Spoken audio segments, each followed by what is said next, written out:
সুপ্রিয় মালয়েশিয়া প্রবাসী বন্ধুরা, আমি ফজলুর রহমান বাবু আসছি 11ই মে ক্রাফট কমপ্লেক্সে বিডি এলিট ক্লাব আয়োজিত বৈশাখী উল্লাস 1431। আশা করি গানে আড্ডায় আপনাদের সঙ্গে সময়টা ভালো কাটবে।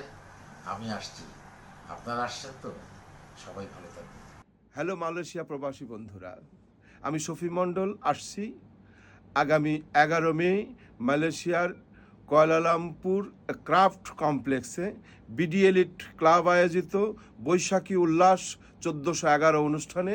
আশা করি দেখা হবে কুয়ালালামপুর ক্রাফট কমপ্লেক্সে। অনেক গান হবে, আড্ডা হবে, কথা হবে, আপনারা সাথেই থাকবেন। হ্যালো মালয়েশিয়ার প্রবাসী বন্ধুরা, আমি লায়লা ও আমার টিম মন পাবন আসছি আগামী 11ই মে মালয়েশিয়ার কুয়ালালামপুরের ক্রাফট কমপ্লেক্সে বিডি এলিট ক্লাব আয়োজিত বৈশাখী